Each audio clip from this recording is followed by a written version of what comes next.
You see and hear everything that happens around all things Cardone. How are things for you guys right now? Things are, surprisingly good, like with all things considered, the sales team has been, the saying now is the only thing that's changed about what we do is where we do it from. Right. Production is still on point, team is still tight, all the discipline points, the culture points that we do in the office every day, we're still doing just remotely. So Awesome. we fell in line pretty well. So I'm really pleased with how things are going. Cool. Well, Seth Madison's going to be talking with Brandon a little bit later today about that exact subject, employees working from home. He has extensive research and data that's proven how to become a better leader in this sort of economy, in this state, in this industry. I think one thing to make this adjustment, something that you and your team and Cardone have talked about for a very long time, is courage. It takes courage to make the right decisions. If we could really quickly, I want to kick off our quick little chat here with a clip from Grant. I remember when he spoke about courage. I was there for this. I believe we were at the Turnberry in Aventura when he spoke about courage. Let's watch this clip. To get wealthy, to have wealth, to create wealth does not take money. How many of you know that saying? It takes money too? To make money. It's not true. Okay? You want to change that saying to this. It takes courage to make money. You do not need money to make money. You need courage to make money. To reproduce money, to multiply money, you must have courage. Isn't that funny that the things that Grant talks about, they transcend all crisis. They transcend all events and activities. It takes courage to make money, right? And so for me, Jared, I want to know, what is it when you hear the word courage that embodies what you and the rest of the Cardone crew are doing right now? What do you see and feel when you hear that word? For me, courage is, when the masses are running away from danger, you're running towards it. Like it's, everybody's running away from the boogeyman and you're running towards it to try to conquer it, like that's courage, No doubt. I was just thinking of an example of this the other day. It's slipping my mind right now. It's funny because courage sometimes is used, let's say in the crisis, you're saying courage to make the hard decisions. We talked about that 3 episodes ago. We talked about, it's the lifeboat analogy that Brandon talks about. You got to have the courage to make those right choices. In the same mindset, it takes courage to make those positive advancements as well, like maybe hiring someone during a crisis or innovating a product. Like there's other ways to have courage, and it's not always about doing the right or wrong thing. Well, courage is just about it's about having the ability to enter a situation where the risk is elevated, right? And you do it despite that. So like it takes courage to invest in the stock market right now. Right. It takes courage to hire people. It takes courage to fire people. It takes courage to create a new product. It takes courage to go talk to the girl that you've been eyeing, or the guy you've been wanting to go out with, or whatever. Like, right. It's just that elevated element of risk. And instead of fleeing, you stick in it. No doubt. We've got so many of you that are already back, business owners from around the country, obviously some of you from around the world. Last week we spoke to somebody from Australia. I've seen people in there from Ireland, from all over the world, joining us here at 10X Owners Live. Jared, something else that takes a little bit of courage. I don't know if you've seen this, but you know that my decompression at the end of the day has been TikTok. I don't watch the news. I'm not going to watch all the hype and hysteria and all the false information, but I do like a good inspirational TikTok, and I like to bring those to you, even though I feel like you've seen some of these before. So talking about courage, Jared, I want you to think about this when you see this clip. There's a viral TikTok sensation taking place. Now that we're all in virtual offices, we're using that Zoom technology, that Skype technology. And so something that couples are doing is, you're dividing the house into separate offices. I'm sure right now you're in I'll call it the Capitol room. You've got the dome above you. I know Sandy, a lot of the times she's in the kitchen. I see her working out at the pool or in the kitchen. You guys have different office spaces. So this viral, you know where this is going already. There's a viral sensation on TikTok, #ButtNakedChallenge. While your significant other is on their corporate Zoom call, you must walk in the room and present yourself with no clothing to get their reaction. Have you seen this? I've seen this. Okay, here's a quick clip for anybody that hasn't seen it. Let's see. Sounds like Lauren's on a conference call and I'm going down there butt naked.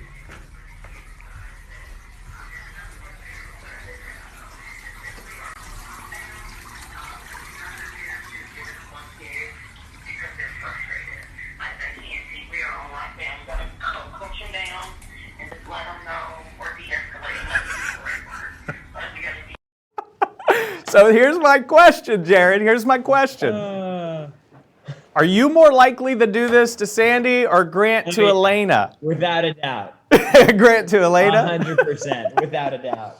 No I don't way know. she'd do that. Natalie or Brandon? That's the real question, right? Which one do we think get? Brandon. Brandon for sure. And in Yeah, I fact, think that Brandon might for happen tonight on Owners Live. We'll Yeah. see. But Jared, I know that we talk about courage and making the right decisions. One of the biggest decisions business owners can make is choosing the right mentor. And I want to congratulate you on the mentor program. You've relaunched the mentor program. And I know that anyone that doesn't have you or Grant or anybody else in the Cardone network as a mentor, the easy way to do this is go to grantcardone.com/mentor. I imagine there's still space for people to join. This is only one mentor call in, so you still have 7 mentor calls left? Yeah. And so we've been kind of working our way through the elements of the recession and how to kind of move through it. And so, it's just it's a time where a lot of people don't know exactly what to do. Right. And so, there's different reactions that people have. Some just kind of fall back into, what do I do? Wait and see. Right. And then other people may try to do something, but it might not be the right thing. Right. And so the purpose of this is really to kind of work with people and just lay out like, hey, this is what you should be doing right now. Right. Fortunately, economic pullbacks like this have happened before. And when you have guys that have been in business as long as Brandon or Grant has, and they've been successful and they've thrived in these scenarios rather than, had significant changes to their business, Right. negative. You got to learn from it. And, I told everybody that coming into this, I think I said it on Young Hustlers last week or the week before, just be very aware. Like, I'm 36 years old. The last time I went through this was in 2008. Again, didn't really understand what was happening, but saw and knew. I was like, oh man, this is serious. Right. I wasn't in business or involved in .com bubble or 9/11. I felt the effects of all that stuff, but not from a business perspective. So my advice was just like, hey, pay attention to what's happening right now. Look at how people are responding. Look at how the government is responding. Look at how Right. businesses are responding. Look how the stock market is responding. Look at how people are responding. Like, just be aware, like make some freaking mental notes, like some snapshots of what's going on around you right now. Because in my mind, if you can survive and thrive in a bad market, then in a great market, you're going to do really well. You'll create distance between you and your competitors. So for me, I'm, coming to these mentor sessions, waiting to hear what Grant's got to say, what little nugget he's got, because he's always got one. Right. And then being really aware of how to respond and where the opportunities are. And, when it's a financial crisis, where are the opportunities? When it's this weird pandemic crisis, where are the opportunities? Because, hopefully we don't have to experience this stuff again. But if we do, I want to know what play to run. Right. Exactly. I don't want to guess. And so that's what the mentor program's all about. So really excited for the time we get to spend with these folks and get to network with them, connect, provide some positivity, some accountability, and get them on track. Great. Love it. grantcardone.com/mentor. And then when's the Young Hustler show? I'm still waiting for my invite to be on the Young Hustler show. When is it? Thursdays at noon. Our schedule's just a little crazy right now because they're mostly, re-records. if we're not in the studio. There might be a live one this week, though. I love it. I love it. Well, let my me mask on, know. of course. I'll be in the studio by myself. I'll do all the camera equipment by myself. Of course. And we're all 6 feet. There's a very small amount of us here in the studio. We're all 6 feet because I wouldn't know how to run the equipment, Jared. I'm not as technically as inclined as you are. But hey, thanks I just do one of these and it just works. Yeah, so. exactly. Well, thanks for joining me again, buddy. I appreciate it. I look forward to talking with you again and getting things kicked off for 10X Owners Live next week. Have a good one. You're the man, brother. See you, dude. Yep, absolutely. All right, coming up next, we've got Seth Madison, who's going to motivate, inspire, and educate you. I don't want to listen, not only is he smart, but he's pretty handsome too. He's a good-looking guy, and I don't want to keep him waiting. Good looks don't wait for anybody. So let's kick things off, coming back in 60 seconds with 10X Owners Live. Stand by. Going live in 3, 2, 1. Stand by camera, stand by audio. The whole purpose of this show is to engage with business owners, be able to answer questions for people that will give them some insight and perspective.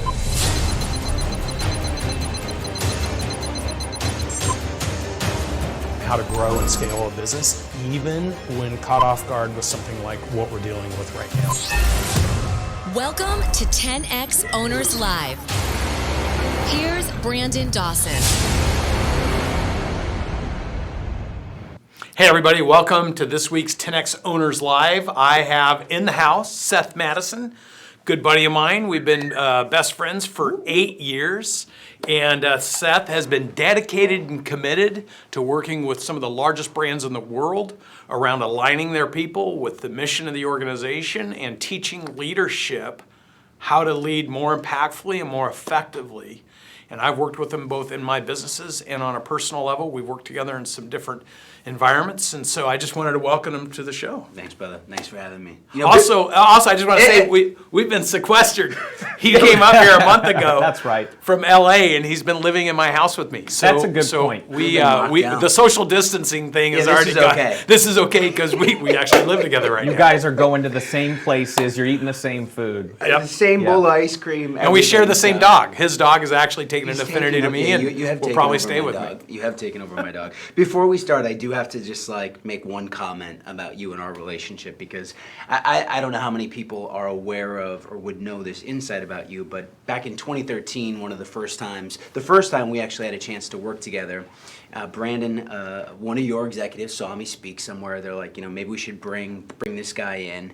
And Brandon was the very first CEO that I had ever worked with who, when they reached out, he was like, we'd love to work with you, but it's on one condition. You've got to fly up and you've got to spend the day with Brandon and sort of get a feel for our culture and who we are and what's important to us. And I'd never had a CEO take and make that level of investment in their conference and making sure that my content would align with what you're about and where you're trying to take your people and the network you were building. And I jumped at the opportunity. I got on a plane and flew up, and the rest is history. And it wasn't a small meeting, because I had John Maxwell, Jim Collins, That's right. Story Musgrave, the only astronaut that flew all 5 space shuttles, and Seth. Unbelievable The lineup. 4 features, and then myself, of course. And I wanted to make sure it was perfect, and you showed up and you just stole the show. Thank you. That was a great example of not letting the limiting small voice tell you, who am I to be on this stage with this group of people? And that really was a catapult for the last, now it's almost been a decade of this work. But that was a great start. Yeah, awesome, It's been fun. Well, I know you just came off of a huge research project, but before we get to that, Yeah. I think we have a special guest that wants to say hello to you. Uncle G, where's he at? Where's Uncle G? Bring up Uncle G. There he There is. he is. Looking good too. Guy. Yeah, how you guys doing? We're doing great. Good. We're doing good. Yeah, Well, just hey, really appreciate you guys putting these Tuesday nights in, and for everybody that's joining. And I hope in each one of these calls that you take one or two things and implement them and execute them. That's all it takes to make a difference in a business, is one or two things. So I hope you guys are taking that away. Also, I just want to tell you, Brandon, I got to talk to you tomorrow, because I just read through the stimulus bill about the 5 years backwards. Yeah. Everybody here, I want you to go back tonight as one of your exercises. figure out tomorrow what did you pay federally since 2015 in taxes? 2015, 16, 17, 18, and 19. And I know how you can recapture every one of those dollars this year. Wow. Yep. Can you imagine? Wow. As soon as I read through the whole thing, I had to read it twice. And I'm like, I text Sherry and said, get the accounting firm to tell me every penny we paid, including everything that we've written off already. Yep. You got to recapture that, huh? You got to recapture that, right? You get to recapture everything. Yep. And the depreciation claimed. So there's a huge thing, guys. Look, this stimulus bill, you have to get on the right side of where money's flowing. And that's what these guys are going to be talking about tonight. I love this man. Hey, Grant, Mike Halloran and I just answered like 30 stimulus questions, and we're archiving those. And then Mike Halloran's going to break that stuff down, and we'll load it on Cardone News so people will have full access to it. Yeah, good. I want that in there by Friday. If we can start loading some stuff in there by Friday, that would be awesome. Everybody here would benefit from that. If you're not on Cardone U, I'm going to be doing another live call Friday afternoon at 3:00 that includes some of the stimulus, the Small Business Administration loans, what we're learning about how to operate remotely, because this thing may or may not last longer or maybe shorter than you anticipate, depending on where you live. So truly, this is an unbelievable time to learn. I can't wait to listen to you guys tonight and learn from you. And look, I wish I'd have got quarantined with you guys. You could be getting to some outdoor pumps with us. Yeah, we've been doing CrossFit every day. Well, Brandon, you need to do a few more. I knew it was coming. Or just maybe a little less ice cream. I'm working him. Trust me. We miss you, good, G. good. Okay, you guys take it over. Go Thank get you. it. Good to Thanks, see man. you. Yeah. Speaking of what Grant just talked about, what the transformation in the world of working apart, not being together, the trend that we're in right now that some people are finding, like for me, it's like it opened my eyes to maybe having a workforce that's not necessarily in one location. Seth just commissioned a huge study with some of the largest brands in the world and just got the results. Yeah. Huge research just came back. So here's what we've been doing. You're right. We've been working with these enterprise level organizations, a billion on up. And what's interesting to me, and I think how this is really applicable to anyone who's watching who's maybe an entrepreneur or a small business owner, because that's what I am, is I love to watch what those leaders are doing and thinking about how they're training, right? What they're thinking about skills and competencies, because I know the level of sophistication that they operate at and the access to information. Yep. So I look at that and I say, how do I apply that to my world?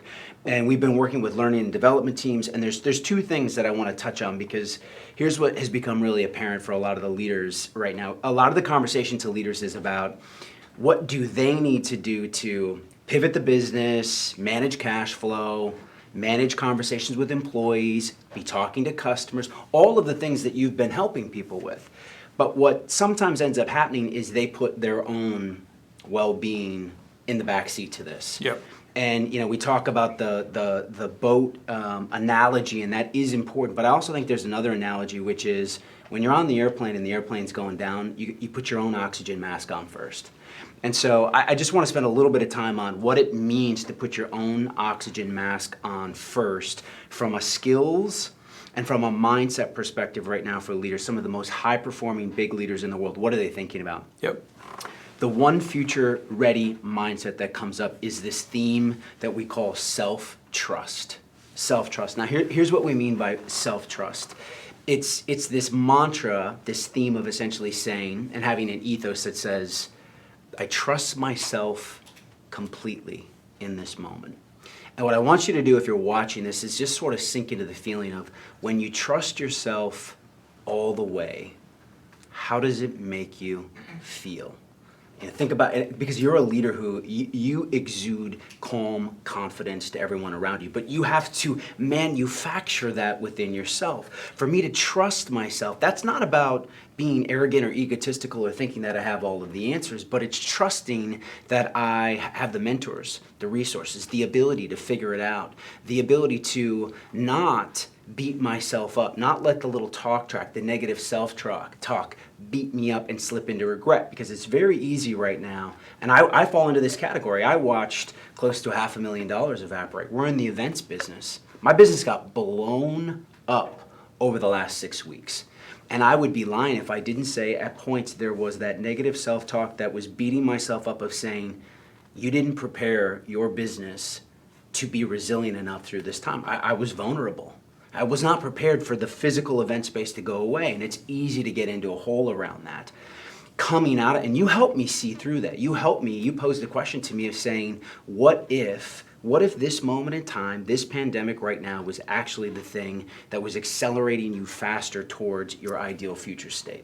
Because I'd started to question it. Yeah, and I asked him, he was questioning his big goals, and I said, why not view this differently? Why not view this through the lens that, what if all this was happening to accelerate your success to those 10-year goals by eliminating your competitors, the people who are filling books of people who would otherwise engage you, that aren't as good as you, that were on the bubble, they were extending themselves, or with people that were bloated or they weren't as clear.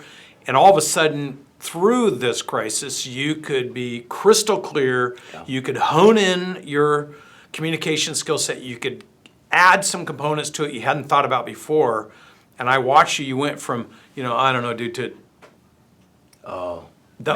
man, hit you. It hit you. And I laughed, I pointed at you. And I said, this is why we got to have the cameras rolling. Because this stuff's happening in real time, man. It was real time. And it went from an aha to man on fire. Yep. And I think the big shift happened last week, and now I see opportunity everywhere.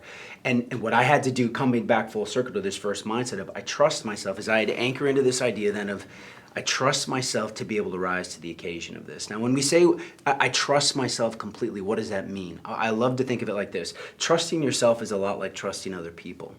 So if you think about your most trusting relationships, what exists between you and that person? How do you show up? How do they show up? What exists? Trustworthy people do what they say they're going to do when they say they're going to do it all the time. Now apply that to yourself. How often have you said to yourself, I'm going to do something, and then not follow through? Especially right now in this moment when routines, rituals, and habits are so critically important. I mean, you hear Grant talking about the stuff that he's given up, right? What are we not going to be doing right now? That's an example.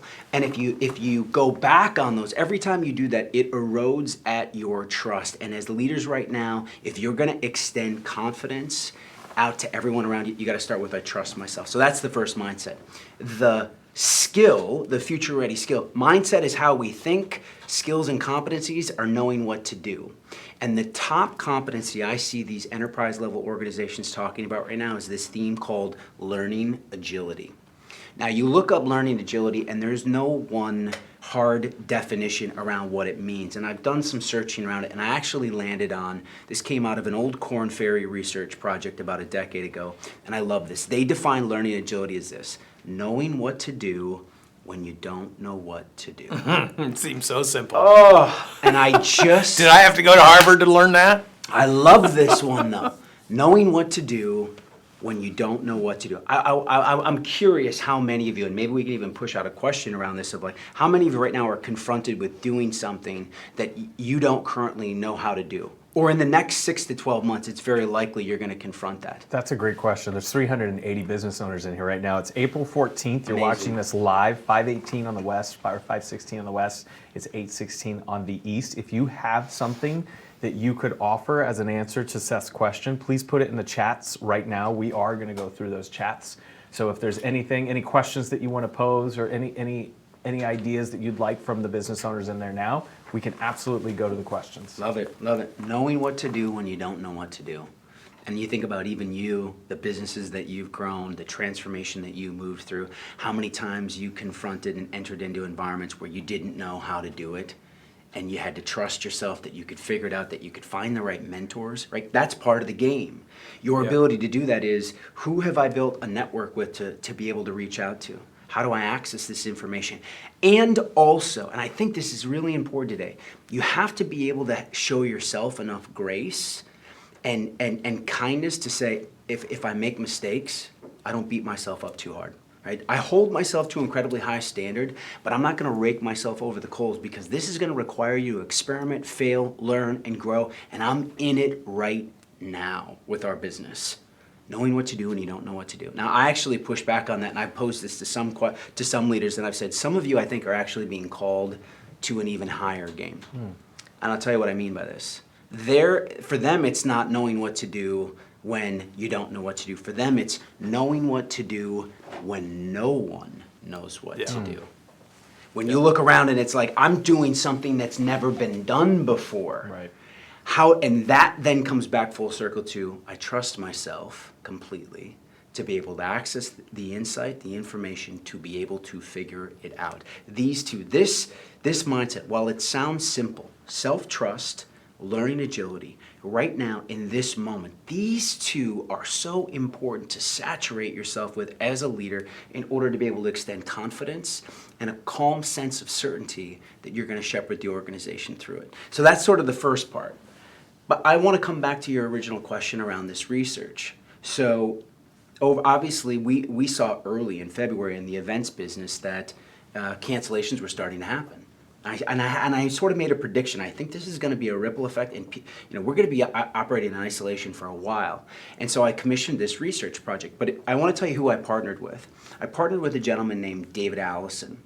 David Allison is a Canadian researcher based out of Vancouver. He wrote a book and created a body of research, a data set called Value Graphics. Now, Value Graphics is the largest and the first of its kind data set of what we value as humans around the world. He's collected over 500,000 surveys in 138 languages around what we value as humans and compiled this list. And the concept behind the research is what we value determines what we do. And I know you know this and you talk about this, and there's science behind this, but there's also neuroscience behind it. We know the prefrontal cortex, the part of the brain that is essentially the CEO, as it's processing the world around it, it analyzes everything through a simple filter question, which is, does this decision, does it align with my values? So if we understand what people value, we can influence their behaviors. So we went out and we looked at we specifically wanted to target people with the title of managers and directors in their title who are leading teams in virtual settings. I think that's me or you, in virtual settings. And to identify what do they need and want in that experience. Now here's the trick in this game though. If you have a low-performing, low-trust, low-execution team in the physical world, it's highly unlikely you're going to drag them into the virtual space and see a different result. And that's a big challenge because right now we've got lots of us have underperforming teams before we went virtual. Yep. So if your team was underperforming in the real world, it's going to be real bad when we go into the virtual space. In fact, the research shows 70% of people feel that their ability to speak up and push back in these remote settings is compromised. They can't speak up. 83% say trust goes down in these virtual settings. So we first set out, we said, what are some of the key elements of a high-performance team in the real world? And there's 4 things we should touch on. And this is aligned with so much of what you talk about. The first is you absolutely have to have a culture charter, a culture contract for every team about how you're going to show up. This is mission, vision, values. Yep. And as organizations, we do that, but oftentimes as teams... Be taking notes. Look, this is hot research. It just came off the press. Brand new, 2 weeks out. Brand new, 2 weeks out. And so he's just building. He's being asked by huge companies that are going to spend $50,000 or $75,000 to get a couple hours of his time digitally to explain this to them so they can make really important decisions for their enterprise. And so you're going to get a fire hose of this in the next 2 minutes. So take your notes. So culture charter, we think about that for the organization, but you have to have it for your team. What are the values of how we're all going to show up and commit to it? Number 2, psychological safety. Belonging, which leads to candor. What's psychological safety? It's essentially create an environment where people feel like they can reveal their full selves. They can push back, they can challenge, they can question without fear of retribution or public humiliation. Psychological safety is rooted in high performance. Number 3, accountability. But specifically, not just accountability. What we want to shift is accountability from people feeling accountable to the leader and their performance metrics to feeling accountable to each other. We want team accountability. Everything transforms then. And number 4 is development. And what we mean by development, the most high performing teams, it is learning is baked into how they show up every single day. These are the people that are on Cardone U every morning training, and when it really takes shape is when people show up and they're not only a student, but they're then a teacher. So we want to push responsibility onto our teams to say, every day, once per week, you need to show up having prepared a lesson to teach your fellow teammates, because we want them committed to each other. So that's high performance teams in the regular world. With our last 30 seconds here, here's what the research pointed to. What do people value most in these settings? 4 things that they valued at the top of their list. Number 1 was relationships. Number 2, financial security. Number 3, family. And number 4, development. Okay, so depending upon your culture, you can take through that lens how we want to influence behavior. If I know relationships are at the top of this list, and now we're in these virtual settings, I need to go to work and think about how do I maintain connection and cultural cohesiveness when we're all only on Zoom calls. Yep. And I think there's things that we can talk about and dissect that, but let's maybe first toss to some questions. Well, We definitely have a ton of questions. Yeah, I know we're going to have a ton of questions. I think one of the exclamation points here, or dot over the I, or the cross of the T, is the research shows some very specific stuff about how to keep your team, what people want, and then what we've built and what Grant's built and what we're doing in our organization is important. How we're keeping people actively, daily, granularly engaged, feeling like a team, and working together and reporting specific data so there's accountability and alignment within the team. And I think what's important is to understand all this data is pointing to the fact that you can do this. You just have to learn how. I have to say, too, just being in the house together and watching how the teams are functioning, and I'm looking at the data, it's coming in real time, and then I'm watching your teams do this without us even talking about it. And partly it's just validating of like, you haven't built the kind of businesses you have by accident. Yeah. Even if you didn't specifically know this values-based data, all of your other research and experience has led you to this. And so it's been fun to see it in real time. Awesome. We'll go to some questions here real quick. We'll go to Jim in just a second. It's funny to hear you say that, Seth. You know, we're in the middle of a move right now, and the movers are an essential business because people are still moving from place to place. And so, you know, we had a mover in our house who was saying, I'm not going to take advantage of anything from the government. I don't trust anybody in the government, and I'm just going to sit here and be a mover, and I'm happy doing what I'm doing. And it's like, I never could make that connection or correlation to why somebody would think a certain way. But like, to your point, once you see the research and the study, like to me, it's like, that's what 10X helped me understand. It was like, I always knew it was there, but I just was like, how do you put this into a bucket and formulate it? It's like, he's not taking the 10X principles and 10Xing his life. You know, he's scared. He doesn't have the courage like we talked about. And so getting the data from you is so important, I think, for people to make those connections. But this is a great example, I think it was just touch on though, Buck, is that understanding, unpacking what that individual's value might be. That's a value that maybe was deeply ingrained in something about self-reliance or self-resilience. And so if we tie the behavior we're trying to get them to take back to self-resilience, we can influence him to actually do it if we know the value. We can say, actually, taking advantage of these programs helps you be more self-resilient, and all of a sudden, boom, now we click and we influence behavior. It's the ability to communicate with people at a level where they can understand, they can hear you, understand you, and then it's easy enough for them to be able to apply it so they can see the benefit of it. Yeah. Unreal. Yeah. Powerful. Jim, if you can hear us, Jim, do you have a question? I told you that there was going to be some unbelievable amount of great information tonight. Do we have Jim ready to go? Yep. Jim, go ahead. What's your question, buddy? Hey, what's up, guys? Good evening, everybody. Good evening, Seth, Brandon, Buck, the whole GC team. A quick question on the culture thing. I'm glad you said that. I'm a CFO by trade, and you always hear cash is king. I actually believe culture is king. Cash is a result. Can you talk about maybe some best practices you guys have done to kind of instill that sense of kind of core purpose inside the culture, and maybe some of the challenges now that we're all so disconnected, obviously, can't be connected in person. We're doing this all virtually now. Yeah. What are you recommending to everybody to kind of still keep that sense of purpose front and center as we go about our activities? Yeah, so I mean, look, when you're doing turnarounds or when you're doing any kind of resets or startups or RIFs, reduction in force programs because things are not working, you got to move swiftly. So when you talk about culture and you talk about the finance aspect of the business, usually I agree with you that the finance follows the culture.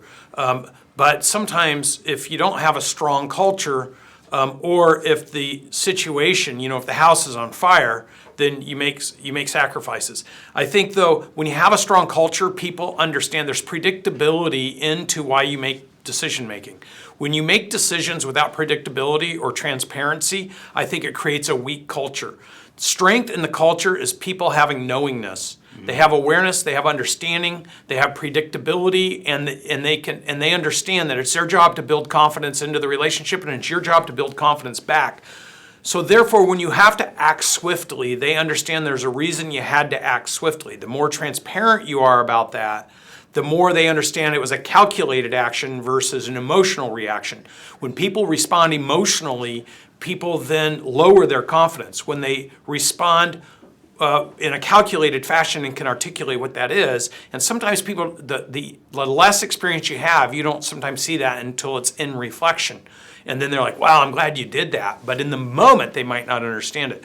So I think if you have a strong culture, people should have the ability to relate to what's going on because there's an expectation. I use the 6 words. There should be inspiration, discipline, accountability, alignment, transparency, and results in all you do. And if you do that and you live and die by it, your culture will be strong because there'll be predictability and people will understand cause and effect. When you don't have that and you're just randomly doing things, it lowers the culture. So the stronger your culture is, the more there's predictability into the reasons you do things, and the more there's alignment into the outcome of the things that you do. What I'll say, having the opportunity to look inside a lot of organizations and see those cultures, you see how quickly Brandon rattled off those 6. Those were 6 values that you have applied to every team and every organization. Now, you might not have those exact 6 values, and that's okay, as long as you know what they are. I mean, I think a great self-reflection point for leaders is can you rattle off the 6 values that are most important to you and your team? Not necessarily just what's on the wall, because we see lots of teams that they'll say, be bold and courageous are part of our values, and then you find out they're conflict avoidant and have no candor, right? We all know those situations where it's like the meetings that happen after the meetings because people are afraid to say what's really going on in the meeting. So as leaders, it's a constant mirroring and self-reflection of how am I showing up right now? Am I a living embodiment of these values? Because everyone's watching you right now. And I think a great self-reflection question for all of us as leaders right now is how do you want to be remembered during this time as you move your teams through this? Right? We're going to be the lead demonstration on that. And it's not, when you're a leader, you got to take the tough with the good. So, you have 200 employees and you have the transparency because you're a wartime leader. You've been through some bad things before, so you have the intuition that this doesn't necessarily equate to this. So let's say all of a sudden this happens and you're like, I got to get rid of a third of my staff, and you move them out, and the other 2/3 like, oh, that was crass, that was quick, that was preemptive, that was predictive, until 5 months goes by and they all realize they have a job for another 5 months because you made that fast decision. So you'll always be judged in arrears, but people will judge you in the moment. And the fact is that the more that you're a weathered, trained, honestly, courageous leader, the faster you'll make decisions with the more wisdom and experience you have. And sometimes that's not recognized in the moment, it's recognized in the future. Beautiful. I do want to say hello really quickly, just take a quick pause to say hi to some new doctors that are here that have joined us. We are going to be discussing in just a bit the partnership we have with Advanced Medical Integration. Mike and Colleen are going to be on to talk about that. So I just want to say welcome to 10X Owners Live. This is just a glimpse of the sort of value that Cardone Ventures and the entire Grant Cardone network is bringing any business owner in this network. We're here, of course, today with Seth Madison, who is just releasing, just a wealth of knowledge on us right now. John Pyron, do you have a question for the guys right now? So yeah, I was. So I've been doing business coaching and consulting since 2013. I built lots of different companies, but going through this, I'm getting a ton of business owners approaching me right now. It's going, okay, my business is done. It's gone. I've got sales skills. I want to start a new business or go into a different route. And so what kind of businesses out there are you seeing right now that are just absolutely positioned perfectly for this and are exploding right now? It's a great question. My research team has been on this. We've got a handful of new businesses that we're going to be rolling out. I would say for my top list, stay tuned because we're rolling out some new business opportunities over the next 2 weeks. We're getting them licensed and doing all the work right now because there's 4 or 5 things that I think are going to be super, super hot in North America. And we're setting up those businesses as we speak. But generally speaking, it doesn't take a lot to drive around your neighborhoods and to look at who's in business and who's not in business. And for business owners, first thing I tell you is if they started a business and the business is already folded in, say, 4 weeks, what they need to do is learn the process of building a healthy, sustainable business. Because anybody who had a business that has already folded their business and is saying, I'm toast, did not learn how to build a healthy business in the first place. So what you need to do, if I was one of those people and I was coming to you for advice, the first thing if I was you I'd do is have them sit down and identify, take a piece of paper out, draw a line down the middle. Left side, all the things they did exceptionally well and that they learned and that they would always redo over and over and over because it worked. On the right side, all the things that caused them to be out of business in 4 weeks and what they would never do again. Mm-hmm. And I would then ask them, what businesses are out there? As you drive around or you look around or you open and do your own research on Google, what businesses exemplify the things that you know that you can do extremely well? And then here's a simple premise. Real money flows to problem solvers. To the extent you can use your degree or you can use your sales skills to solve bigger problems, you're going to make more money and you're going to be worth more. So finding businesses or situations where there's problems, and trust me, there's more businesses with problems today than there were 3 months ago or 2 months ago. So anybody who has the aptitude to own a business, wants to have a business, and has learned from their mistakes and can identify the mistakes they made, and those are no longer blind spots, and they find mentors and they use this time to brush up on those skills. If it's sales, Cardone U.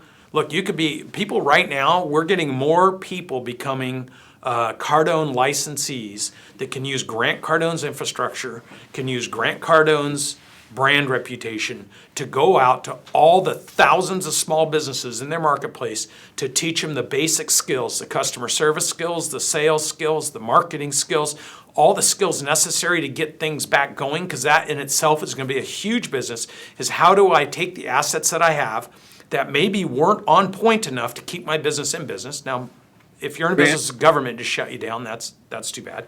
But how do you make things bigger, better, faster? And I would become a Cardone licensee if I didn't know what else to do, and I would master that and bring it to my local market. Yep. Hey, Brandon, because John, I think healthcare will continue to explode. I mean, obviously, right? It's going to be on everybody's attention, even at another level now. Absolutely. Private healthcare, people that are like, hey, I want to be able to get treated and handled here. This tax stimulus, how do I get money? How do I sign up for it? How do I get it? What's the calculation of it? Everything financial services is probably going to explode. The banks are going to back up. How do you get to the front of the line? Those kind of businesses. The mask thing. How many of you have been hit by somebody who's got masks to sell? I got a guy here telling me he sold. I mean, the numbers are mind-boggling. Like I can't. 2 billion masks last week. So he got into the N95 game. Now the reason I'm saying all that is because for many of you here, you're not going to go play that game. I'm not going to go play the mask game because it's not on my purpose line. And it still comes down, the car dealer is probably not going to shift into that today, that you're going to go consult, or the plumber, the contractor, the roofer. By the time they make that shift into the trend, it'll be over. So it goes back to this thing that they were talking about, these inspiration, discipline, accountability, alignment, transparency, results, core values. I would strongly suggest to you guys, make those your 6. Yeah. You know, don't start floating around with what will work. I guarantee if I took Steve Jobs, brought him in the room, I'd say he's inspirational. heavy amounts of discipline. Steve Jobs would waste somebody in a period of 15 seconds. Massive accountability, okay? Alignment. We're going to build a beautiful product. Transparency. This is who I am every day. It doesn't ever change. I need results for my company, and he had core values, okay, at least in his business. When we, I think Brandon was making the reference maybe to me laying off, 30% of my staff in one company, by the way. That's a little bit of a misnomer because we have 423 employees in the real estate, and I think we lost 4 of those people. So that was not a surprise to anyone in my company. Nobody was like, oh, wow, I can't believe he did that. Because I always let go of people. Like, that's not a new thing for me. That is very consistent, very transparent, very in alignment, by the way, with my core values. They might not be your core values. Yep. Your core values might be loyalty. I'm keeping people no matter what. I'm going to nurse them from, I'm going to nurse them after they're dead. They can't even show up to work on time. But then that will destroy your culture. Yeah. So if any of you have ever been in my organization, I dare you to find a culture any stronger than the one I've created. Which involves, by the way, for me, rewards and penalties. There is no reward without a penalty. There is none. We're all grateful right now for things that 3 weeks ago, you wouldn't even have put them on a list of things to be grateful for if you searched for the list. The last thing I want to say is this on the remote thing. The remote thing should not actually change your culture. The things you were doing before you went remote just need to be done better. The fact that you and I can't hug it out, I can't breathe on you, should not change the fact of who I am today. Maybe I just need to add a little bit more of it. We did a conference call with my Cardone Capital team the other day, and 2 of them they were in T-shirts like this. Okay, well, it's 8:00 at night. I'm in a T-shirt tonight, but I'm like, what? Would you dress like that at work? No, you wouldn't. Good. Well, you're off the call. Come back the next time dressed the way you should dress. So don't get loose right now, folks. The culture starts with you. The transparency starts with you. The discipline starts with you. The alignment starts with you. The transparency, the results, the core values, that's not something that you delegate. That's something you either are or you need to become. And once you become that, once you're doing your own self-improvement, then maybe they will, and maybe they won't. But at least you have the right to expect them to do it because you do it, and they see you doing it. 100%. And the reference of the 200 businesses, as a point of fact, I made that number up because the company that I talked to a week ago actually has 2,000 employees, and they laid off or furloughed over 600. So this is not a situation to where it's isolated to any 1 or 2 given people. Look, people who are ahead of this and understand what they need to do. At some point, I use the life raft drill. It'll be in my new book that's coming out, talking about how to make those choices. But the fact is, somebody who's seasoned and hardened and what I call a wartime CEO that's been through a lot, and their intuition can kick in and they can make hard choices. But like you heard Grant say, he's not changing his culture. People should know who they're going to get in good times, and they should know who they're going to get in bad times. And his job is to be the surgeon for the business, because his number one responsibility is, it's like showing up to the poker table. If you have no chips, you're not in the game. His job is to make sure for whatever people and whoever people trust him and they're all in, that he makes sure there's still a game going on.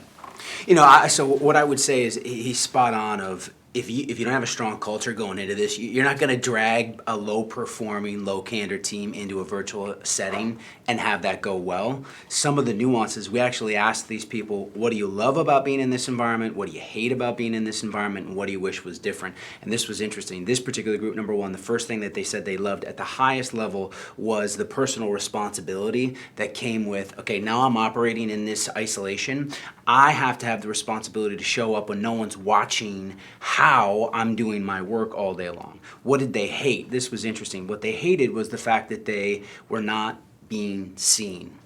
So now I'm in this environment, and I think there's some nuances there. The reason they're worried about not being seen is because they don't have clarity around performance metrics. Yep. They're fearful of, I don't know how I'm being judged. I don't know how I'm being measured right now. And since you can't see me, I'm worried about it. And that mapped with what they wished for most, which was acknowledgement. And you know what? That maps to exactly what Grant was talking about.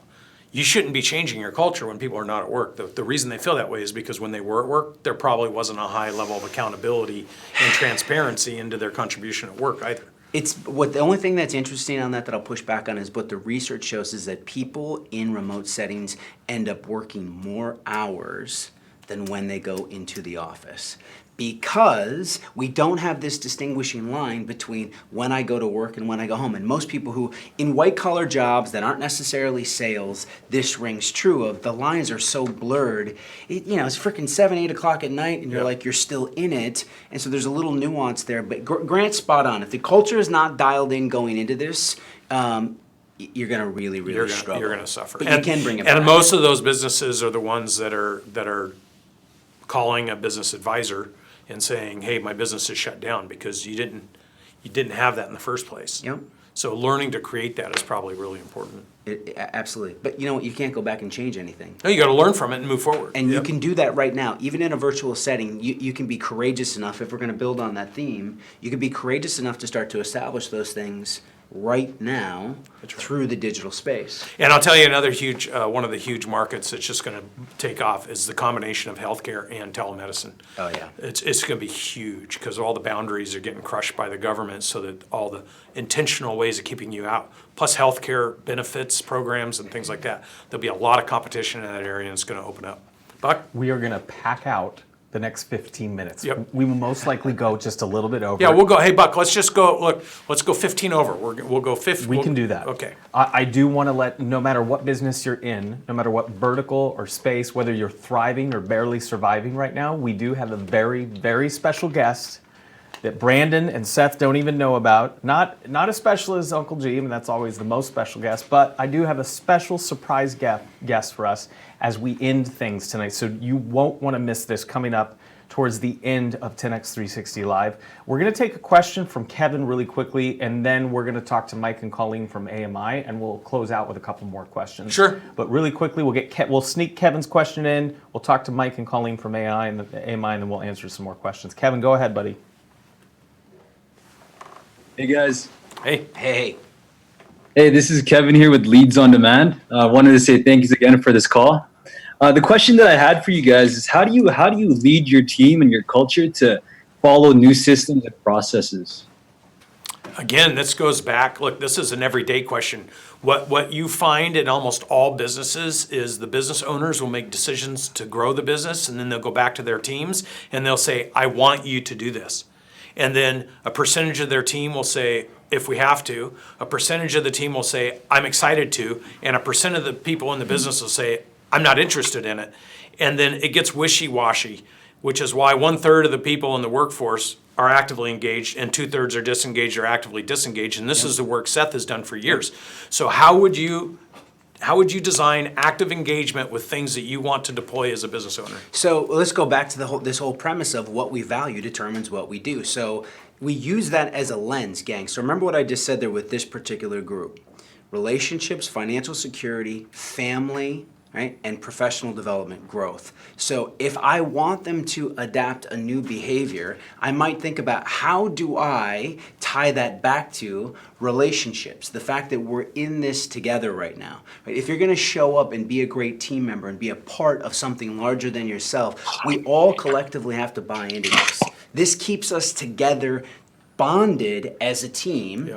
And where you really get powerful there is if we can get to a place where, again, they don't feel accountable to you, they feel accountable to each other. I played sports my whole life. I played college football. The best teams that I was on in my 4 years at university was when our team culture, we didn't need coaches around to work our asses off, to have the best practices. And your job as business owners to develop that team. You need to inspire. That's why the word inspire. It's your fault if you don't have discipline and accountability. If you have alignment, personal, professional, financial goal alignment, so people can see that if they do things that are uncomfortable and they create a better result, they actually win with you instead of winning for you. And then transparency. Why are we doing this? What are we trying to accomplish? How does it fit into the bigger picture? And then the alignment. How does it impact me? And then results, driving to results. If people aren't on that same language plane, they are not the right people for the organization, and you don't have a strong culture. Trust me, when Grant talks about training, he doesn't say it's optional. He says this is a mandate because the only way the business grows and scales through our people is if the people get as good as our best people. The only way our people get as good as our best people is if we drill, practice, and rehearse as a community working together, which is that team thing you're talking about. And everyone needs to press to push the bar even higher and higher and higher, and others need to follow, or you get off the team because the team will eat your lunch because you're dragging them down. And I'll just add to that, just to the nuance of this and how it all ties together. Again, go back to the relationship piece, learning and development. When people show up and they're training and developing, but then if you drop in a nugget of say, okay, everybody is responsible one day this week, you take your 5 turn. minutes, it's your turn to teach the rest of the team something. The student becomes the teacher. And so now when you prepare as if you're preparing a lesson like a teacher, you also study different. If you're studying just to get through the lesson, because I know some of you leaders, your people are going through Cardone U and they're just checking the boxes, right? If you check their scores, if you're holding them accountable, you see their scores, they're failing half their tests because they're not going through it as if with the intention to teach. So I could sprinkle in an element of we are going to co-create and learn and grow together. It speaks to the value of relationships, ties back to the values. You guys see how all of this stuff and it has the connects? accountability. Has the accountability. Awesome. Buck? Beautiful. So changing healthcare around the world. It's a group called Advanced Medical Integration, which is now a trusted partner with Cardone Ventures. We're going to bring up Mike and Colleen. Mike, Colleen, what do you guys think so far at 10X Owners Live today? Is it just, are you like 10 pages of notes? Are you soaking it in? Yeah, I've been writing notes. It's been really awesome. That last question was such a profound question because that's the reason why we joined Cardone Ventures. My colleague and I created this clinic and we have the culture in our office. We were able to grow our practice, but trying to get that for 500 clinics was really a bear. And we knew we had the purpose. We knew we had all that in alignment. How do we actually get 500 clinics to grow so we can not have a culture in our business, but a culture in our industry? That's what we're trying to do. We're trying to change healthcare. And the experience with Cardone Ventures has been so wonderful. You know, learning the PPFs, the professional, personal, and financial goals. So that's the answer to the question that Kevin just asked. How do you get your staff to put a system in place? You align your drive, what you're trying to accomplish with their personal, professional, and financial goals, and they align with yours. Now they have skin in the game. Now they're working to promote and forward your cause while they promote and forward their cause. And it's a win-win. It's such a beautiful thing. We're thrilled working with you guys. And right now, just so everyone understands, you guys have, about 470 offices in your network right now, and we are platforming, I don't know, probably 10% of those as we speak, and That's right. And been meeting with hundreds of people in your ecosystem, and we're seeing businesses, even in today's environment, that are going through explosive growth. Yeah, well, that's the trick. I mean, we got to get it to change the industry. We have to start somewhere. So we're starting with our top guys, and some of them I see them watching tonight, you know, because they're that invested into this whole thing. And as they start to be successful at it, this is what I couldn't do by myself. And this is why when we first heard Grant, Colleen, my wife, was like, we have to get that guy in our world somehow, some way. And when we did, he introduced us to you, and it was perfect because for us to be able to get this whole industry to change, you got to start somewhere. We start with our top guys. They perform. You're showing us the exact path on how to do it. And as they perform, then our other guys will start to go, wow, I want to do what they're doing. And that's how you create this change in the whole industry of healthcare. Wonderful. Well, we love being your partner, Mike, and appreciate everything you guys believe, you and Colleen and the whole team believe and stand for. Well, Colleen is here, and she's been working really diligently with Heather. And I got to tell you, I'm married to a machine, and I'm very lucky to be married to a machine. Colleen, why don't you say something, because you're so driven in this whole thing. Hi, everybody. Hey, Colleen. Hey, Colleen. Hey. Well, thank you, Mike. You're right. When they talk about those limits of working from home, that there's no 5 o'clock go home, I think, Mike, you attest to that. I don't actually have any limits, do I? No. Yeah. Well, I'm gonna dial back really quick to something you guys talked about earlier, which is that, Mike and I, this is probably maybe our third crisis that our businesses have been through. And Grant, you're correct about that healthcare will always be needed. It will never go away. And our mission, which is to actually eradicate the opioid crisis in the United States and really allow people to be back in tune with their body, wake their bodies up and be alive, doesn't change in a crisis. And something that I had to do, which when this thing hit, we were at the mastermind, Brandon, you were with us, and Buck, you were with us. We're in Lake Tahoe at the mastermind, and Donald Trump gets on and says, okay, we're going to shelter at home. Right. My head started turning, and I went, we're in an industry that touches people. I mean, chiropractic care, rehabilitation, injections, stem cell injections into joints. Everything we do, we touch people. How are we going to take what we do and take it through telemedicine? Because you can't touch someone through telemedicine. So over the next week, I literally looked at our program and yanked out some of the parts of it and converted it to something that can be delivered through telemedicine. We now have a massive program that our guys can deliver pieces of our program through telemedicine. And I spoke to our coaches the other day, and 85% of our clients have their doors open and are still functioning and are not in the red. They're actually still profitable. And it's because healthcare will never go away. People need help at home or in the office. What's more important, though, is that those people have doer, thinker doers like you and Mike and the whole team and all of us working together, because this relationship is so important. But the most important thing is, even though this is something that pulled us off of the moment of what we were working on, we've not lost our bigger picture, which we talk about. We see this as an opportunity to even accelerate through to get to the bigger picture even faster. In fact, from what we were talking about 90 days ago and the barriers and the things we were worried about, all of a sudden could all go away, and we could have a free shot at doing what you guys have dreamed of doing your whole career. Hey, Colleen. Colleen, how many deaths last year from the opioid crisis? Mike, you know this stat. 150,000. How many? 150,000. So, guys, maybe 60,000 people are going to die from the coronavirus. 150,000 people died last year. That doesn't count the people that are in treatment centers and still on the streets, not treated. Right. And that's every year. That's not one time in 100 years. That's every year getting worse. So you guys should connect with these guys. They have a massive mission, and it affects every business owner in America, because somewhere this call, your cousin, your nephew, your niece, their kids, kids, your employees' kids, your dependable, most dependable manager of your company has a kid or somebody being affected by this massive problem. It's not. Absolutely. Yes. You're absolutely right, Grant. It is. Somebody always knows somebody who has died or is addicted. And, honestly, when the program that I developed to be able to deliver at home, we go to Lowe's. I don't know about you guys, but if you go to Lowe's or Home Depot, they're hiring because everybody's building has projects at home. So the amount of people who are hurting themselves at home that are going into the medicine cabinets and getting old pills. I mean, that's basically how people get addicted. They open up the medicine cabinet and there's somebody's old opioid or Percocet and they take it. So our mission is to keep people out of their medicine cabinets. And how better than right now they're home working, doing things to hurt themselves. We actually have developed a program that we can go directly to the marketplace through Facebook and find people at home who are hurting themselves that we can treat with our methods, with bracing, to help them stay out of the medicine cabinet.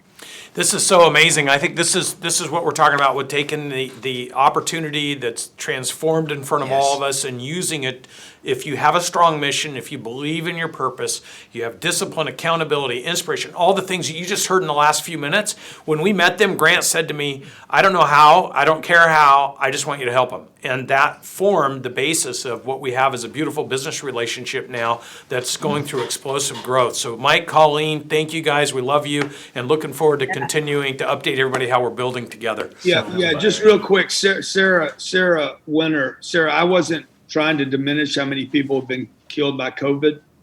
The 125,000 is worldwide. The opioid crisis worldwide would be in the millions. Yeah, the 150 was just U.S. And again, that's not street drugs. That's opioids. Okay, that's not the Ritalins, all the overprescribed. There's 26 medicines in the average family's medicine cabinet. This is a massive problem that I was just trying to point out what these guys are doing, and some of the people that you're on a call with, Mike and Colleen, are truly about mission, about culture, about transparency, and they're taking on a beast. Yeah. Mm-hmm. And the beast, the beast is, the pharmaceutical industry. Yeah. So any way you guys can connect with them and help, these are warriors. You want to be connected to people that have massive discipline and create cultures and are willing to go fight and do tough stuff. If you get around tough people, you'll get tough. 100%. And if you hang around people that aren't fighting a big game and that don't have big problems, you're going to get soft. Oh, yeah. 100%. This is what the middle class of America, this is what's wrong with America today. We're surrounded by lots of weakness and reasonableness. A lot of people that have made reason with things that really should be treated unreasonably. True.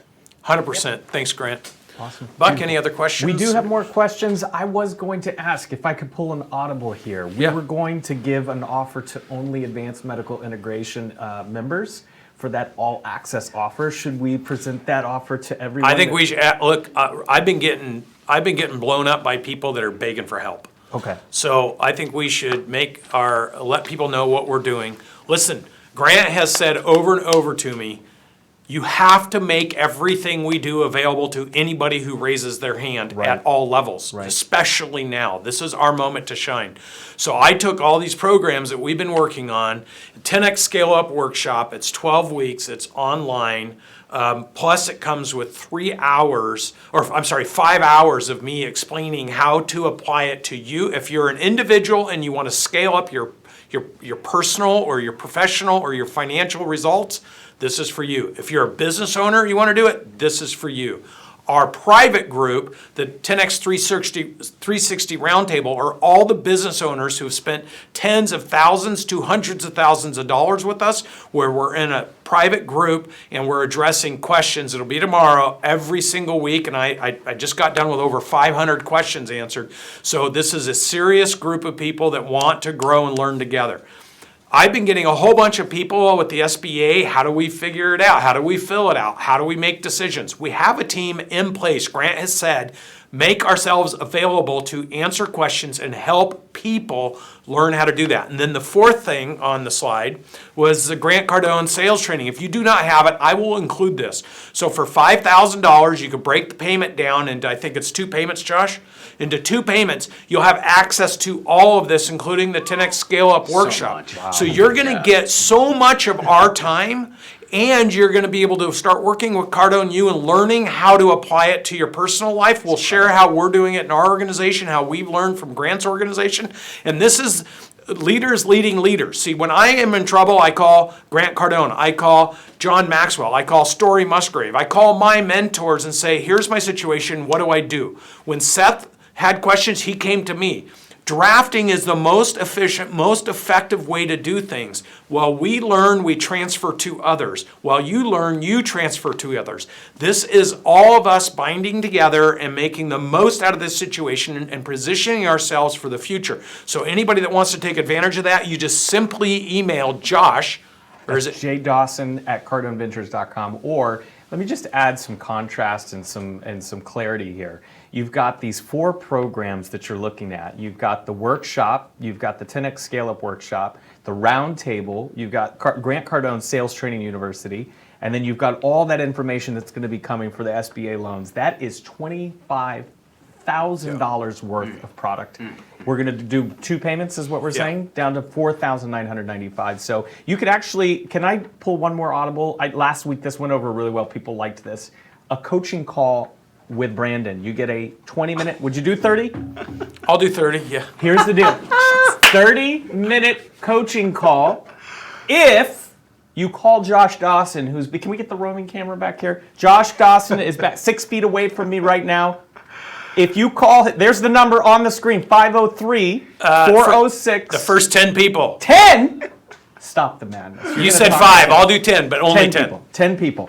If you purchase tonight, call Josh, 503-406-8068. You can call, keep the number on the screen. We'll just keep talking. We'll take Sam's question, but you will get a personal coaching call from Brandon Dawson. Just so they know, I just had someone pay me $100,000 for 12 coaching calls. 12 coaching calls, $100,000. So that's a value. Okay. So Are you bragging or complaining? I'm complaining. I'm trying to learn from you, boss. Yeah, right? Seriously. So there you go. So there's your offer tonight. That's the all access offer. Sam, are you ready with your question? You got a lot of brains on 10X Live tonight, so go ahead with your question. Hi, it's Sam from Australia, Adelaide. I was just asking the Brant's comment before about when the plane is crashing, the oxygen mask won't help you. I was just wondering what will help you if the plane is crashing. Find somebody that knows what to do next. Okay, that's when really understanding life and all its components becomes the most important thing. Mm-hmm. Do you understand what he's saying? Not completely, no. What happens next? What happens next? What happens? That would be the most important discovery you could make. Yeah. But you'd have to be completely conscious and aware and extremely willing to surrender in the possibility that life is life is hard to discontinue. Hey, you know, so, if you're on the plane with me, I just tell you this: when we fly on my plane, I tell everybody, look, if it goes bad, find me. I know what to do next. But your seatbelt's not going to help you, and neither will an oxygen mask. Love it. Just follow me. Follow me, Sammy. And for people who struggle with the concept of this, you know, you don't even need to go there. It's about big think, okay? It's about the continuation. It's about what we're going through right now, which is this. Guys, you can't not survive. Okay? You can't not survive. You are going to survive this event. This is the most freeing thing that I know and have learned in my life is that survival is not something you have a choice about. You're going to survive. The question is, the choice you have is how well do you survive? And how well do the people around you survive? And, you know, when you have that, when you understand that, then if you have to let people go, you understand I have to let them go, but they're going to survive too.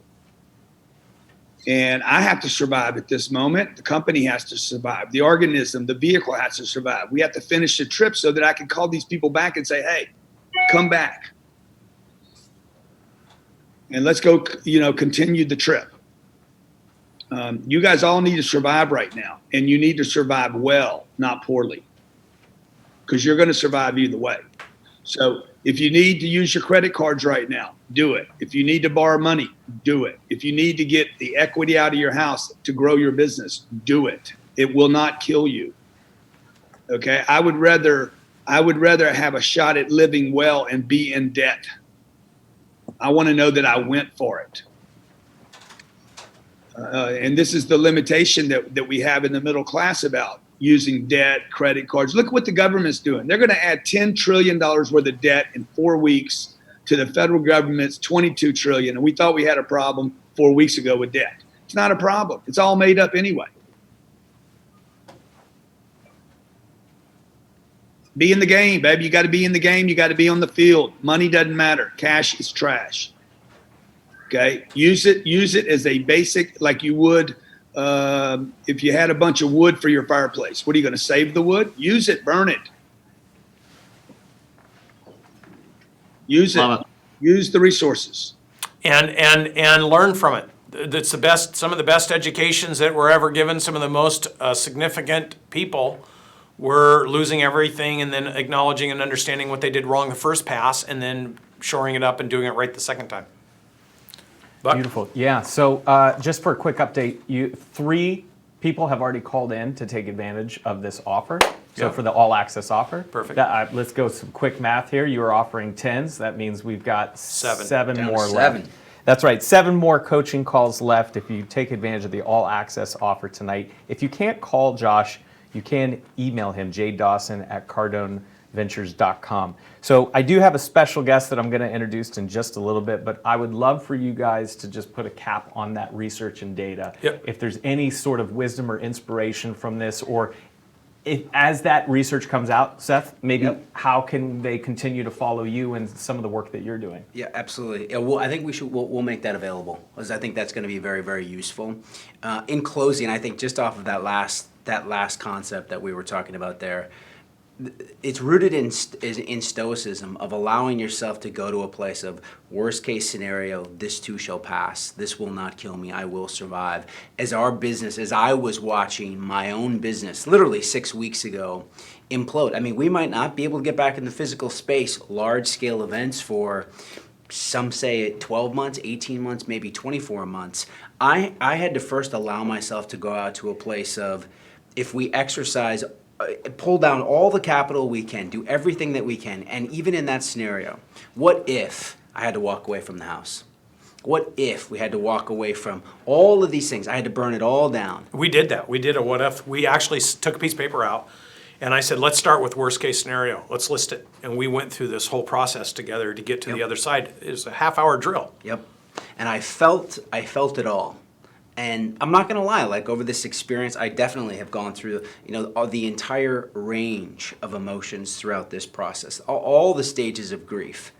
But doing that allows you to get to that place of acceptance of saying, even if I had to. I went to the now I'm lucky enough that my parents are still alive. They still have a little property in Minnesota where it's a very small house, but you go to a place, if I had to, at almost 40, go Instead back he opted to move in with me. That is true. I did go to his place and not home to Minnesota. It's the first place I'm going. But I went there, guys. I went there, gang, and I said, and I will be okay. And from that place, if that were to happen, I will build from the ashes of this. And knowing that I would be okay gave me the confidence and the acceptance. And from there, we slipped into action mode. And we have massive plans. So much momentum, so much momentum. And it's very much like Colleen was talking about. You just feel the energy around Colleen of like the realization, oh my gosh, we can't touch in the physical space. And instead of clamming up, freaking out, it's where's the opportunity going to be? How can we pivot? What can we do? That's the game right now. How fast can you pivot?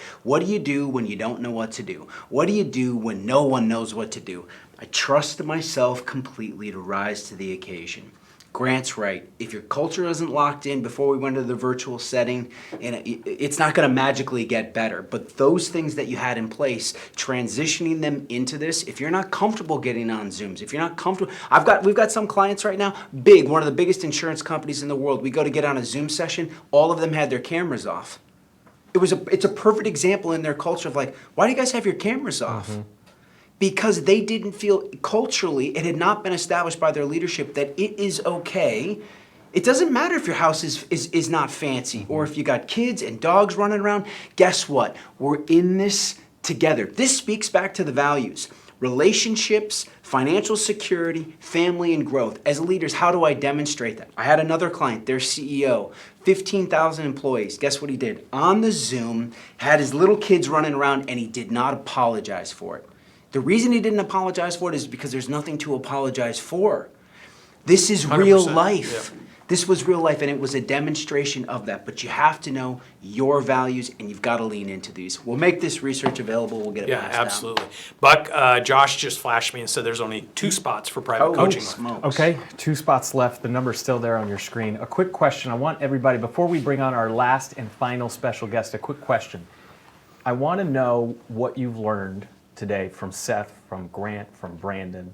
I want to know what you've learned and what are you going to do? What is the action that you are going to take? Please take a moment right now, fill up that room. We want to know what is it that you've learned and what actions are you going to take? How are you going to apply this?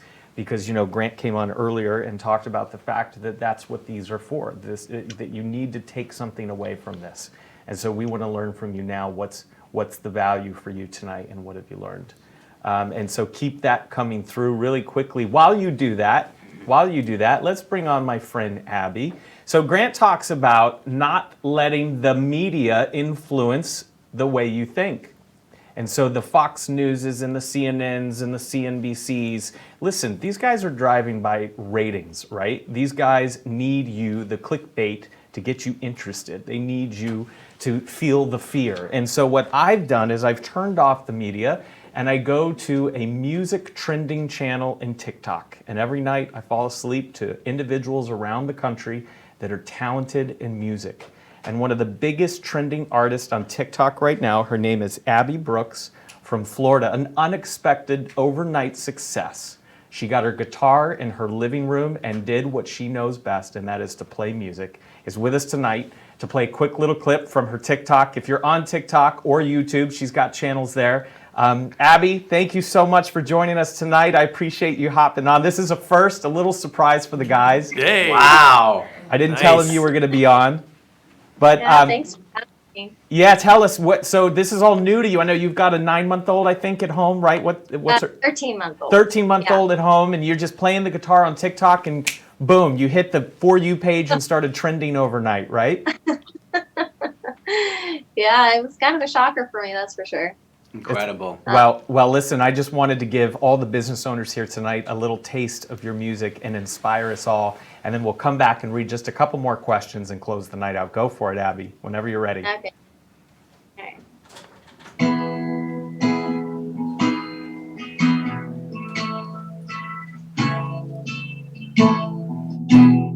Imagine there's no countries. It isn't hard to do. Nothing to kill or die for. And your religion too. Imagine all the people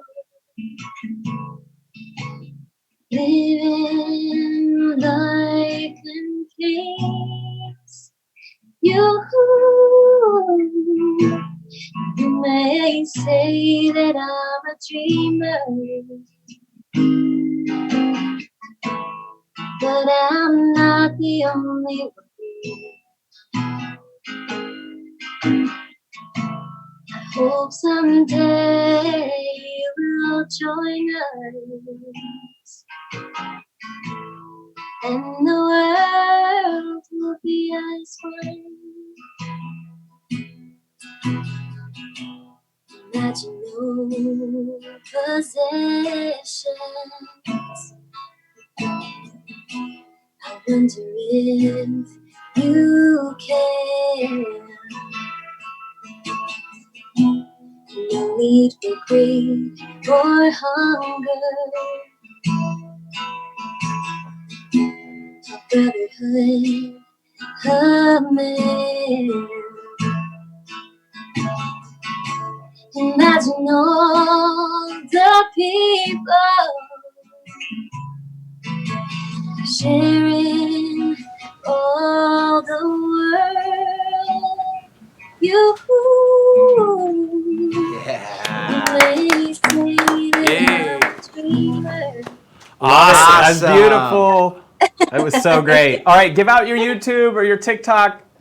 Was that Scarlett? That I think Scarlett loved it. She gave a round of applause there. That was wonderful. Okay, sweet. She sings Did you too. need the links or? Yeah, just tell people how to search you on YouTube or TikTok to find your channels, whatever. So basically, if you go the www.youtube.com and then / Abby Brooks Music. Beautiful. It's ABBIE Brooks BROOKS Music. And on TikTok, it's A Brooks BROOKS. Great username. Life LIFE. A Brooks Awesome. Life. Thank you for joining us. Thank you, Abby. Yeah. Thank you so much. All right. Okay, let's pull up some learning. Justin, we're going to grab Justin really quick. And Justin, tell us, what have you learned and how are you going to apply it? Justin Stewart is who we're looking for. That's you, buddy. Go for it. Justin, can you hear us, buddy? Yep. I think you just got me off mute. There you go. There you go. All right.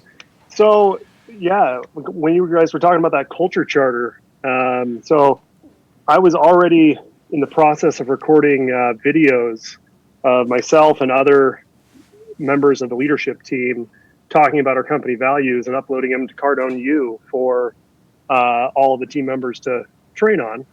But after hearing that, I was just thinking about the fact that nobody gets any physical things anymore. And so I decided we're going to make a board book about those values and ship it out to all of our employees along with a bottle of hand sanitizer. Nice. Hey, I think you Nice. just said that's awesome, Justin. I want to say this for people that don't understand this. You can make your own videos and upload them into Cardone U. The beautiful part of that is as you watch and learn and train on all the plethora of materials inside of Cardone U, you then it'll trigger things in your mind, you write it down, and then you create your videos and you upload those videos. So when your employees watch all the phenomenal training, then they can see how you do it, or they can get the message point as how this applies to your business. You should be using this time right now and cataloging every relative element of your business, because all scaling comes from is the ability to replicate and duplicate the best, most impactful things you do in your business every single day through everyone doing it. Most of you never have the time to do that. You could be creating 10 to 15 videos a day, and in a month, you could have 100 to 200 to 300 videos that all your team members are operating off of and positioning your business for growth. So thank you for bringing that up, because I don't think a lot of people know they can go that way into Cardone U and upload their stuff. How about pre-intrusion? I've been watching him take notes all night.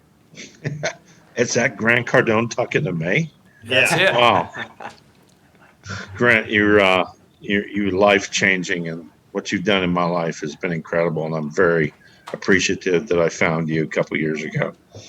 With that being said, man, in studying your material and studying the things that you said, I came up with a whole new way and an idea how to just turn my industry upside down. Security. You know, people have alarm systems, and they only work after you're burglarized. They only work after something bad has happened. And I literally came up with an idea. Let's make a technology that alerts before you get burglarized, before something bad happens. I kind of feel bad saying it right now, but we're making hundreds of thousands right now in this bad time, and we're killing it when so many other people are, I guess, just not doing so well. But people need protection. Some of the core values that were mentioned earlier, protection and self encouragement, that you're going to make it through these times. We've provided security to car dealerships all over the U.S. And suddenly we realized, hey, bad guys are coming, and they're stealing stuff, stealing wheels and stealing bumpers and stealing everything that they can take. And car dealers want to put this inventory out there that everybody can watch and see and observe 24 hours a day. But then when they go home, the bad guys show up. So we literally created technology that helps us know when someone's coming. And then we Uberize security. So actually this technology goes right through a server system, right out to a guy in a car that's just right down the street, and through strobe lights and through sirens and through two-way communications. We now are able to communicate with a bad guy and sway him away and go to a property that's not protected. So, I'm based out of Albuquerque, but we're spreading this technology from shore to shore, from shining sea.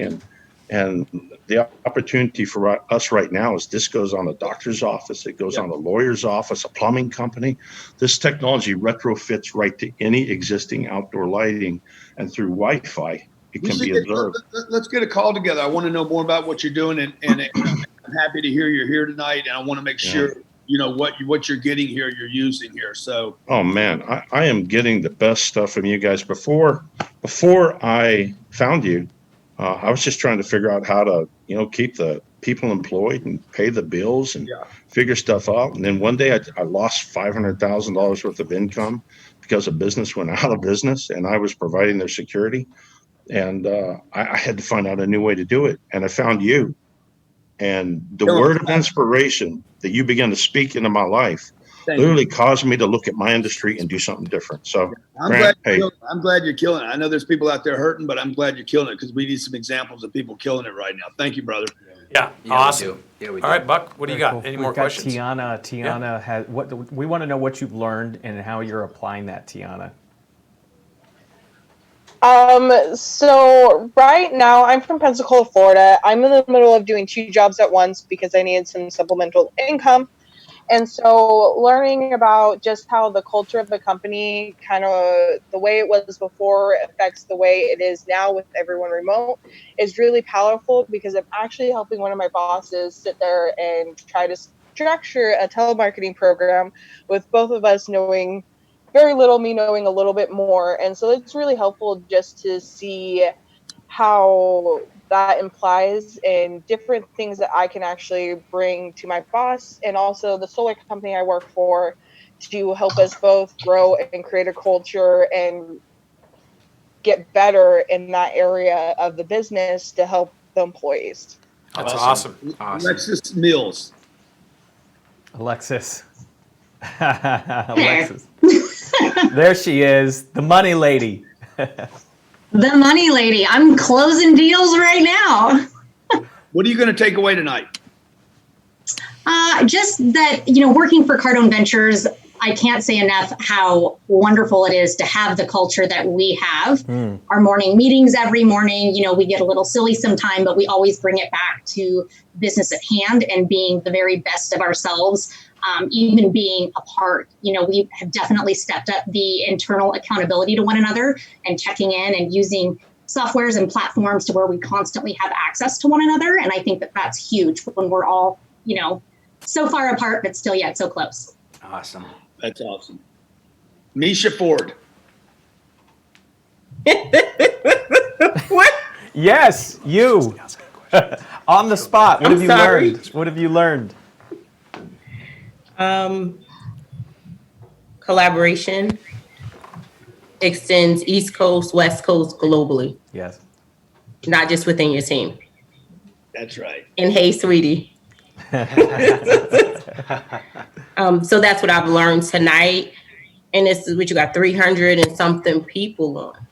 I'm just impressed with your Grant Cardone, and you have a great, I call them fence fighters now. Thank you so much. You're welcome. Thank you for your time. Beautiful. Do you want to go, Tim Woodford? What have you learned tonight, buddy? How are you going to apply it? Wow, you really calling on me now? It's you, man. It's you. Camera's on. You know the Grant rule. Camera's on or we don't come to you. Go ahead. What have you learned, buddy? Wow. Well, you put me on the spot. I can't see myself here. Sorry. I guess the most Grant has been, it's been very inspirational. And I actually did get a chance to speak to Brandon a while back. And I'm an ex-dealer, so I'm very much in tune with the auto dealerships, same kind of path as Grant. And I guess the biggest thing, and I didn't know what I was doing over the years, but I did know that culture was so important, and it's so much more critical these days, especially if we're not setting the example. And there's one thing that Grant is militant about, and whether you like it or not, that's reality. And that's why his employees really respect him for it. So I am struggling with my own discipline right now. The biggest thing I got to do right now is get my own discipline, because I think I will emerge from, because I'm starting in a new venture. I actually spoke to Brandon's, I forget who it was, but I spoke to one of them, and I think I'm going to emerge out of very far ahead, right? That's awesome. So Let's go from I think to I know. Yeah, I I know. I know. You're I'm going gonna to. emerge. You're going to. I know. I'm Language sorry. is- Yes, no, I'm it's going okay. to. I'll I do the rephrase that. same. I do the same. I do the same. But words matter. Yep. Got to be committed. Yeah. You got it. I love it. So I really, Grant is. I got to say it. I'm glad. I hope he's listening, but I know he's there, and I just.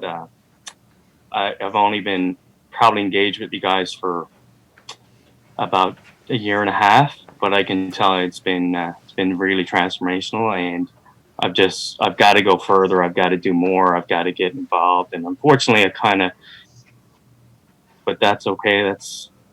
We're gonna get on. We're gonna move forward. You're going to. And it's gonna You're happen. going to. Yeah. You're going to. You're Yeah. going to make the commitment. Grant says, make the commitment. The rest will figure itself out. Love it. Yeah. Awesome. Hey, great hearing from you. Great. Anything you guys want to wrap up with for 10X Owners Live? Any last words of wisdom? Or let's see, Josh, what's the tally? How many do we have left? 2 left. Two seats left. Two seats for left. the all access deal. Two seats left. Yeah, for hey, the guys, let me coaching just call. say this. If you guys thought about doing it, if you thought about it, if you're like, I should do this, no, I'm not, just go back and do it.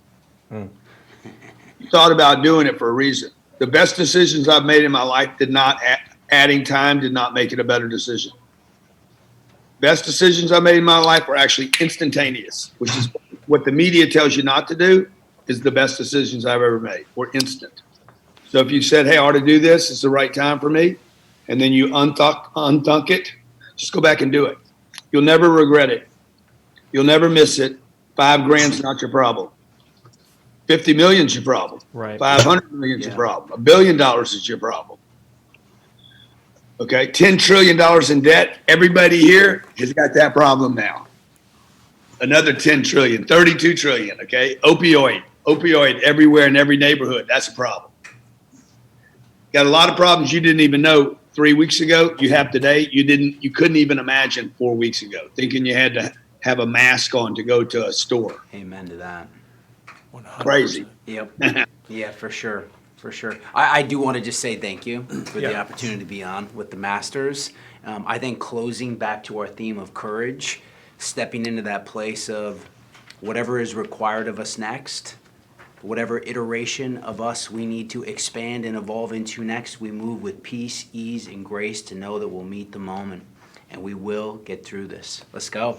And our commitment is, the Grant Cardone Enterprises commitment is all of us making ourselves available through every resource we have to every person who chooses to show up and help you the best and most capable way possible to position you for the growth in the future. We are committed to you. We appreciate your time. Thank you for joining us. And this will conclude our show for our 10X Owners Live. Thank you. Thank you so much, Seth, Brandon, Grant, thank you. We always end on a little inspirational note. We always play a clip from one of our thought leaders. I thought since Grant has been with us all night tonight, this is one of my favorite moments with Grant. So let's close out with how hard are you willing to work? How much courage are you going to have to do what it takes to make it happen? Thank you guys so much. Have a great night, and we'll see you next Tuesday. Let me see if you work at least 40 hours a week. How many of you in the room work 60 hours a week? Good for you. How many work 80 hours a week? And you're like, how many of you complain about it too? Like, God damn, I did 100 hours this week. Quit complaining, man. You should be bragging about it. There's going to be a day